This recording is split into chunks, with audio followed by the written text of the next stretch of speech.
చదువు చెప్పే ఉపాధ్యాయులకే భద్రత లేదు. అసలు స్కూల్లో ఏం జరుగుతుంది? స్కూల్లో పిల్లలు రూల్ నెంబర్స్ పిలవాల్సింది పోయి జై శ్రీరామ్ అని అంటారా? స్కూళ్ళు ప్రస్తుతం అలాగున్నాయా? తెలుసుకుందాం. మనతో పాటు గిరిజన నాయకులు ఉన్నారు.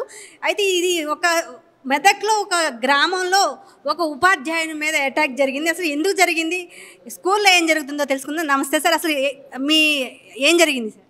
నమస్కారం అండి. ఈరోజు రాష్ట్రంలో ఉన్నటువంటి విద్యాలయాల్లో నేను ఒక సెంట్రల్ యూనివర్సిటీలో చదివాను. ఒక యూనివర్సిటీ విద్యాలయాల నుంచి ఈరోజు స్కూల్స్ దాకా అనేకమైనటువంటి పాఠశాలలు ఇలా కాషాయీకరణగా మారే పరిస్థితికి తెచ్చారు. ఇలా ఒక స్కూలో ఒక కాలేజో కాదు, ఇవాళ అన్ని స్కూల్స్లలో కాలేజీలలో ఈ రకమైనటువంటి టీచర్ల మీద దాడులు జరుగుతాయి.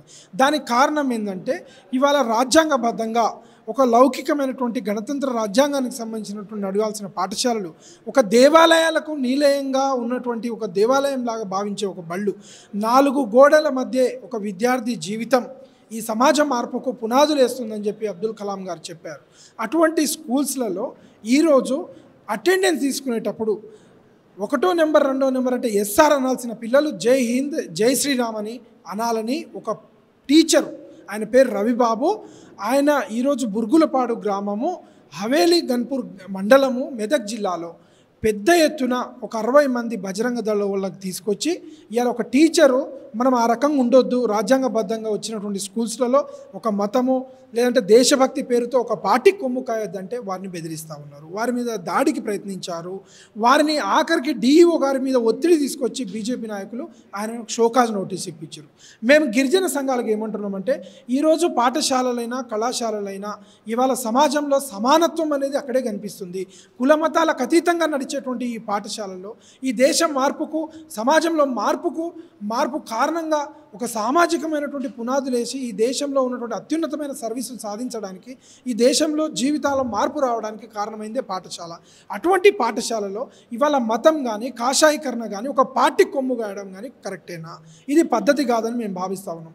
ఒకటే కాదు, గతంలో ఒక ఆయన మల్లికార్జున్ సార్ అని చెప్పి నిజామాబాద్లో ఒక సంఘటన, అలాగే ఇంకొక ముస్లిం మేడం మీద, అలాగే ఇవాళ నరేందర్ నాయక్ గారి మీద ఇటువంటి సంఘటనలు చాలా జరుగుతూ ఉన్నాయి.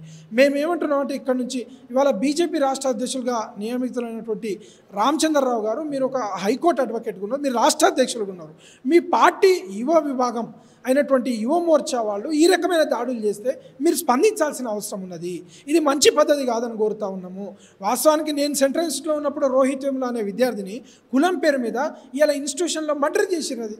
అటువంటి ఘటనలు మేము కొట్లాడితే మమ్మల్ని జైలుకు పంపించి మాకు మీ ఎదురుగా పిల్లాడు చనిపోవడానికి కారణమైన సుశీల్ అనే నాయకుడిని, విద్యార్థి నాయకుడిని ఢిల్లీ యూనివర్సిటీలో ప్రొఫెసర్ చేశారు.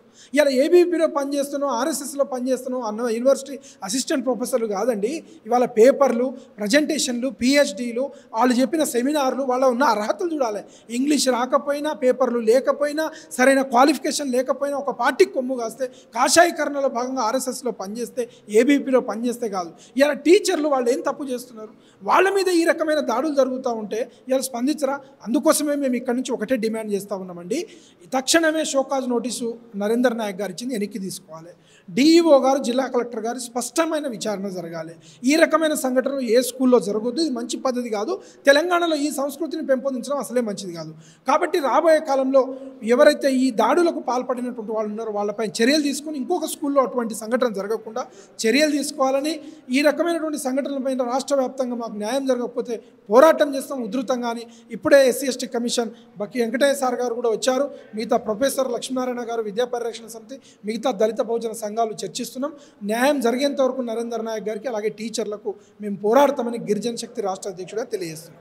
అసలు ఏమంటారు, క్లాసులో జై శ్రీరామ్ జై హింద్ అని చెప్పిన ఉపాధ్యాయుని వదిలేసి ఇది తప్పు అన్న ఉపాధ్యాయుని సస్పెండ్ చేశారు. కరెక్ట్. ఒక్కటి సంగీత మేడం, మేము అనేది ఏంటంటే న్యాయము ఇవాళ జరగాల్సిన వాళ్ళకి జరుగుతలేదండి. అన్యాయంగా ఒక టీచరు ఇది తప్పు అని ప్రశ్నించినందుకు ఇలా మనం ఇన్స్టిట్యూషన్లో ఒక టీచర్గా ఉండి మీరు పీఈటీగా ఉన్నారు, పీఈటీగా ఉన్నటువంటి వ్యక్తి వచ్చి సోషల్ సైన్స్ క్లాస్ తీసుకుంటున్నారు, ఇది ఏ రకంగా తీసుకుంటారు? ఇది తప్పు. రెండోది, అటెండెన్స్ తీసుకునేటప్పుడు ఈ రకమైనటువంటి మతానికి సంబంధించినటువంటి, ఎందుకంటే ఇవాళ బైబిల్ అయినా ఖురాన్ అయినా లేదంటే భగవద్గీత అయినా సమానత్వం అనేది స్కూల్లోనే కనబడుతుంటుంది. మతాలకు అతీతమైనది పాఠశాల. ఈ సమాజంలో రాజ్యాంగానికి నిలువెత్తు సాక్ష్యం పాఠశాల టీచర్లు ఈ దేశ భవిష్యత్తు మార్పుకు ఒక సామాజికమైనటువంటి సమానత్వం అనేది అక్కడ కనబడుతుంటుంది. కానీ అటువంటి స్కూళ్ళల్లో కూడా ఈ రాజకీయాలు చేయడము, లేదంటే ఒకరి మీద దాడి చేయడము, మేము బెదిరిస్తాం, మమ్మల్ని ఎవరేం చేయలేరు అంటే రాబోయే కాలంలో ఈ సమాజం కూడా తిరగబడుతుంది. కాబట్టి మేము ఒకటే చెప్తా ఉన్నాం, అక్కడ స్కూళ్ళ మీద దాడి జరిగితే ఇక్కడ మేము బీజేపీ కార్యాలయం మీద కూడా దాడి చేయాల్సి వస్తుంది. ఎందుకంటున్నాం ఈ మాట అంటే ఇది మంచి పద్ధతి కాదు. పాఠశాలల్లో పేద వర్గాల నుంచి వచ్చి ఈరోజు చదువుకుంటున్న బిడ్డలకు నిజానికి ఇవాళ పాఠశాల ఇన్ఫ్రాస్ట్రక్చర్ లేక, చదువులు సరిగా లేక, టీచర్లు లేక, ఆ బడి పాతకాలంలో ఉన్నట్టే ఇప్పటికీ సరైన టాయిలెట్స్ లేక చాలామంది ఆడపిల్లలు ఇబ్బంది పడి కడుపు నొప్పులు వచ్చి చాలా ఇబ్బందులు పడుతున్నారండి. అటువంటి మార్చడానికి ప్రయత్నించండి అయ్యా అంటే టీచర్ల మీద దాడులు చేసి మీరు జై హింద్ అనాలే, జై శ్రీరామ్ అనాలే, మీకు దేశభక్తి లేదు, మీరు దేశద్రోహులు అంటే ఈయన వచ్చి నేర్పిస్తే కానీ దేశభక్తి తెలియదా? నిజమైన దేశభక్తులు గిరిజనులు అండి. ఈ దేశంలో ఉన్నటువంటి అనేకమైన సేవ చేసే దళితులండి. హైదరాబాద్లో ఏ రోడ్డును చూడని ఇలా ఇంత స్వచ్ఛంగా ఇంత నీట్గా ఉన్నాయంటే ఆ దళితుల పుణ్యం. ఇవాళ డ్రైనేజీలు, ఇవాళ ఆదివాసీలు పోడు భూమి చేసుకొని ఈ దేశానికి నిజమైన భక్తులండి. అటువంటి వారిని దేశద్రోహులు అనుకుంటా మీరు ఇక్కడి నుంచి పోయి కట్టెలు పట్టుకొని రాడ్డులు పట్టుకొని మిమ్మల్ని కొడతాం, చంపుతాం అంటే ఈ రకమైన దాడులను మంచిది కాదు. దీని మీద కఠినమైన చర్యలు తీసుకోవాలని మేము పోలీస్ డిమాండ్ రాష్ట్ర డీజీపీ గారిని కూడా కలవబోతున్నాం తెలియజేస్తున్నాం.